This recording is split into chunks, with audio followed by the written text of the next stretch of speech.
गोबाव बोसोर बे लामायाव थाइसेबो अन्थाइ आरो बेबायदि हा दखासे बेबायदि गोग्लैयाखैमोन। दा बिथांमोना जेरै बिसायख'थियाव बेबायदि खोथा होदोंमोन बेबायदिनो मावफुंलांदों।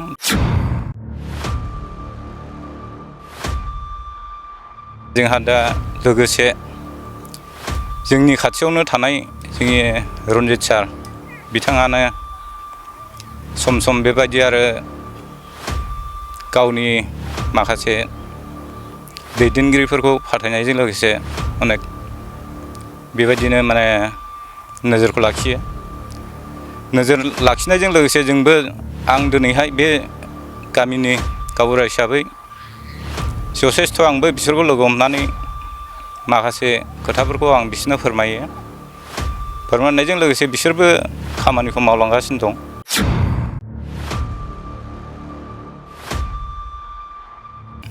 बिथांमोननि सरखार फैनायजों लोगोसे जोंहा गोबां लामानि प्रब्लेमनि थाखाय जों ब्रिज गैयाबाबो खमसे खम मोनथाम मोनब्रैसिमखौ जों मोननो हाबाय।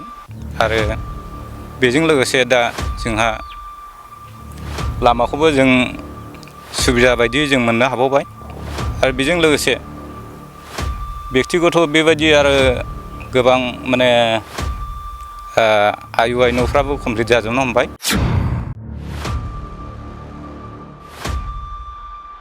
सम गैयालाबो सानसेयाव गंथाम गंब्रैसिम गारिया बेलथायलाङोमोन।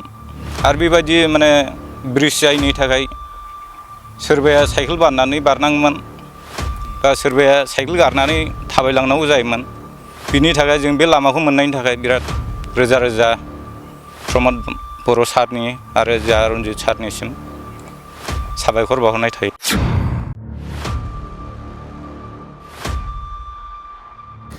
नंगौ, बे समाव बिटिआरनि खुंगिरि प्रमद बर' बिथांनि जे दैदेननायाव गुबुन गुबुन जायगाफोराव बे समाव खामानि जादोंना जायाखै बेखौ संदाननाय हाबाफारिया बड'लेण्ड बुब्लिनि गेजेरजों सोलिबाय थानायखौ जों बे समाव लाबाय थादों। आरो बे समाव आङो दङ चिरां जिल्लानि सिङाव थानाय 14 नं चिरां दुवार बियाबनि सिङाव थानाय बेंटल सेरफां। बे बेंटल सेरफाङाव आङो दङ आरो बे समाव आङो रायजो राजाफोरनिफ्राय गोबां बाथ्राखौनो मोनथिनो थाखाय नाजागोन जे बे ओनसोलनि थागिबि रायजो राजाफोरा मा मोनदों मोनाखै बेखौ लानानै जोङो गोनां बाथ्रा थामहिनबा बिथांमोननिफ्राय रोखाय बाथ्राखौ मिन्थिनो थाखाय नाजागोन। नैबे समाव आङो रायजो राजाफोर दङ, रायजो राजाफोरनिफ्राय मोन्थिनो थाखाय नाजागोन जे बिटिआर सरकारनि जे खुंथायाव प्रमद बर'नि जे खोथा होनाय बे खोथा होनाय बायदियै बिथांमोननि ओनसोलाव मोनफुंगोन ना मोनफुङाखै बे बाथ्राखौ मोन्थिनो थाखाय आङो नाजागोन। बे समाव आङो 3 नं सेरफांगुरि गामिनि थागिबि रायजो राजा बिथांमोननिफ्राय जों गोबां बाथ्राखौनो मोन्थिनो थाखाय नाजागोन। जे बे समाव नुनो मोन्दों जे प्रमद बर'नि जिखिनि गोख्रों नोजोर होनायजों गुबुन गुबुन समाव गुबुन गुबुन जायगाफोराव जौगानायनि थाखाय खामानि मावैखौ लानानै जों संदाननाय हाबाफारिया सोलिदों। नोंथांमोननि जायगायाव प्रमद बर'आ जेरै खोथा होदोंमोन बेफोरबायदि मावनाय सोलिगोन ना सोलियाखै जौगाथायनि बिथिंखौ नोजोर बोनानै? आं बे समाव फंनैसो बिथांमोननि संदाननायनि गेजेरजों आंबो बेखौनो फोरमायनो सानदों।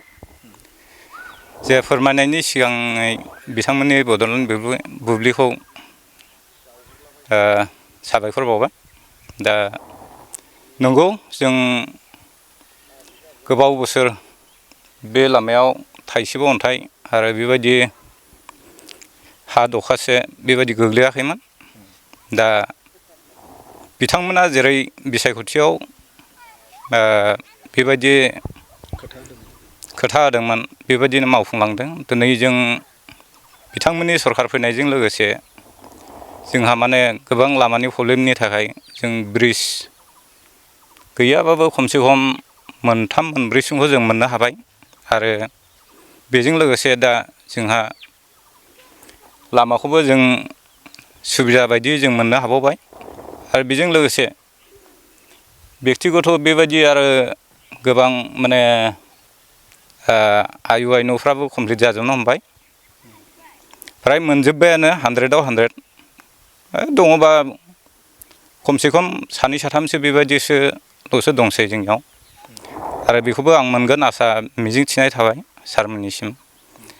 जोंहा दा लोगोसे जोंनि खाथियावनो थानाय जोंनि रन्जित सार बिथाङानो सम सम बेबायदि आरो गावनि माखासे दैदेनगिरिफोरखौ फाथायनायजों लोगोसे अनेक बेबायदिनो माने नोजोरखौ लाखियो। नोजोर लाखिनायजों लोगोसे जोंबो आं दिनैहाय बे गामिनि गावबुरा हिसाबै जथेस्थ' आंबो बिसोरखौ लोगो हमनानै माखासे खोथाफोरखौ आं बिसोरनो फोरमायो। फोरमायनायजों लोगोसे बिसोरबो खामानिखौ मावलांगासिनो दं। दा आं बेखिनिखौनो बुंनानै सारमोन बे लामाया बबेनिफ्राय बबेसिम आरो बेखौ माब्लानिफ्राय जागायजेननाय? बे लामाया आवजार टु सिउगुरि सेरफांगुरि एरिया। बेसेबां लावथायनि लामा बे? बे लामाया जाहैबाय 3 किल'मिटार 3.5 किल'मिटार एसे बारा जागोन। 3.5 किल'मिटार औ। दा बेनि गेजेरजों रायजो राजाफ्रा मा सुबिदा जागोन जिहेथु लामाखौ 3.5 किल'मिटार बे समाव बानायनायनि लामायाव बा प्रसेसखौ बे समाव नुनो मोन्दों। बे समाव रायजो राजाफ्रा मा सुबिदा जागोन बेनि गेजेरजों बबे गामिया बेसेबां सुबुंफोरा बेवहाय सुबिदाखौ मोननो हागोन? लामानि बिसयावथ' दा जोंहा लामाखौ बानायनानै अनेक स्टुडेन्टफोर आरो बेबायदिनो गामिनि रायजो जानाय माखासे सुबुंफ्रा अनेक सान्थियाव दं। दा थांलाय फैलाय गारि घरा बेलथायनायनिफ्राय अनेक रेहाय मोनबाय। बे लामायाव खमसे खम गैयालाबो सानसेयाव गंथाम गंब्रैसिम गारिया बेलथायलाङोमोन। आरो बेबायदि माने ब्रिज जायैनि थाखाय सोरबाया साइकेल बाननानै बारनाङोमोन बा सोरबाया साइकेल गारनानै थाबायलांनांगौ जायोमोन। बिनि थाखाय जों बे लामाखौ मोननायनि थाखाय बिराद रोजा रोजा प्रमद बर' सारनि आरो जोंहा रन्जित सारनिसिम साबायखर बावहरनाय थायो। जिहेथु बिटिसि खुंथाय समावबो 15 बोसोर बिथांमोना सरकार सालायबाय। नाथाय मा जाहोनाव नोंथांमोननि जायगा बा एरियाया थाद'नो गोनां जादोंमोन? जौगाथायनि बिथिङाव नोंथांमोननि लामाया मानि थाखाय थाद'नो गोनां जादोंमोन? आच्चा, आं बिनि सायावबो बुङो जे सिगांनि सरकार सालायलांनायाव बिथांमोनखौबो आं गाज्रि बुङा। माखासे लेभेलाव गाहाय लेभेलाव जाय बिथांमोना होसोदोंमोन बे बिथांमोना लाबोनो हायाखै। सिगाङाव जेবিলাক माने सरकारफ्रा सालायलांदोंमोन बिथांमोनाथ' हरदोंमोन, खिन्थु मावग्राफ्रा मावनो रोङाखै। बेयावबो आं दुसि नुवाखै। बिथांमोना जुदि होसोनानै लाबोनो रोङाबा गाहाय लेभेलाव जुदि बिसोरखौल' हराखै होनना बुङोब्ला दुसिला बेबो जानाय नङा। बिसोरखौबो आं दुसि नुवाखै। दा बिसोर मावै खामानिखौ बिथांमोना मावफैबाय। बिनि थाखायनो आं सारमोनखौ थोजासे रोजा रोजा साबायखर बावहरनाय थाबाय। आरो बेजों लोगोसे आं बुंबावो दे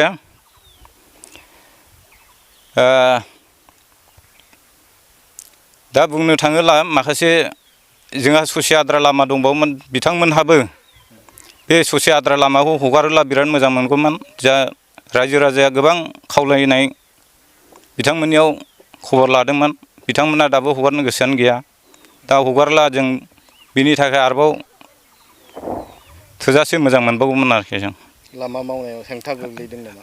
लामा मावनायाव ससे माने हगारनो गोसो गैया माखासे मानसिफ्रा। दा बे बिथिङाव नोंथांमोना जाखिनि रायजो राजाफोरनि जे नाजानाय आरो नोंथांमोननि नाजानायाव बे लामाया जाबाय। आथिखालनि सोरखार बिटिआर सोरखारा मावफुंना होबाय। आरो बेनि अनगायैबो नोंथांमोननि एरियायाव रायजो राजाफोरनि थाखाय सोरखारा आरोबाव मावबावदों नामा? मावनायाथ' मावगासिनो दं। दा मावनायनि गेजेराव दानि बे रुलिं सरकार सोलिबाय थानाय बिथांमोना दिनैसिमाव मथा मथि सरकार दानानै हिसाबावल' 5 बोसोर जानानै दं। बिसोरो 5 बोसोरबो सालायनो मोनाखै आरो मावलांबाय थागोन बिथांमोनहा। दे 2-3 बोसोरावनो जुदि गासिबो खामानिखौ मावफुंनांगौब्ला बे मोनसे इन्जिन नङा। बिथांमोननो सम नांबावगोन। समजों लोगोसेसो माखासे खामानिफोरखौ मावलांनो हायो। दा आंथ' बुंनो थाङो जे जोंनि गामियाव फ्रायानो मावफुंजोब्बाय सारमोननि आमोलाव। दा मावनो थाङोबा जोंनियाव माथ्र' दोंसेल' लामा दंसै। बिथांमोना बेखौबो आखायाव लाबाय। नैबे खय मासनि गेजेरावनो बिथांमोना बाला अन्थाइ गारफैनायनि आंनि सिगां कमप्लेनखौ माने जनायनानै दोनबाय आरो। नोंथांनिफ्राय मिथिनो नाजागोन जिहेथु नोंथाङा मख'दों जे 5 बोसोराव थोजासे नङा मावनो थाखाय आरोबाव जिहेथु नोंथाङा बुंथिदों जे गोबाव सम नांबावगोन होननानै। फैबाय थानाय समाव प्रमद बर' बिथांखौ चान्स होबावगोन नामा नोंथांमोना सापर्ट होनानै? निस्सय होनांगोन।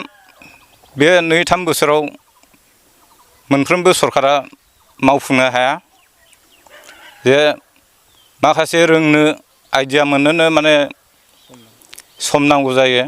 निस्सय बिसोरो फैगोन बोसोरावबो बिसोरो माने फैगोन माबायावबो बिसोरनो सरखारखौ दाफिनगोन दानायजों लोगोसे आरोबाव गोबां खामानि मावलांगोन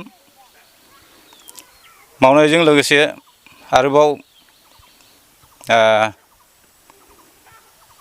गोबां खामानिफोर आद्रा थाबावगोन बेफोर आद्रा खामानिफोरखौ बिसोरो मावफुंलांनो आखायाव लागोन नंगौ बिथांनिफ्राय गोबां बाथ्राखौनो मिन्थिनो मोनबाय थारैनो मख'नांगोन जे बे समाव बिथांमोना जे प्रमद बर'नि खोथा होनाय बायदि थामहिनबा बिथांमोना जाखिनि नाजादों बिटिआरनि खुंगिरि प्रमद बर' आरो बे ओनसोलनिनो थामहिनबा 14 नं चिरां दुवारनि बिथां मावफुं सोद्रोमा रनजित बसुमतारी बिथांमोननि गोख्रों नाजानायजों बे समाव मोनफानि उनाव मोनफा जे खामानि मावनाया सोलिबाय दं होननानै बाथ्राखौ बिथांमोना फोरमायथिदों आरो मख'नांगोन जे बे समाव बिटिआरनि खुंगिरि प्रमद बर' बे प्रमद बर'आ जेरै खोथा होदों थिग बेबायदिनो मोनफानि उनाव मोनफा हाबाफारिखौ मावफुंनायखौ जों नुनो मोनदों आरो रायजो राजाफोरा बे समाव फोरमायनायखौ नुनो मोनदों आरो थिग बेबायदिनो बेंटल सेरफाङावबो प्रमद बर'नि जे नोजोर होनायजों बे समाव बिथांमोननि ओनसोलावबो जौगाथाया जादों बे थार फोरमान बिथांमोननिफ्रायनो मोननो हाबाय। गोजोन्थों।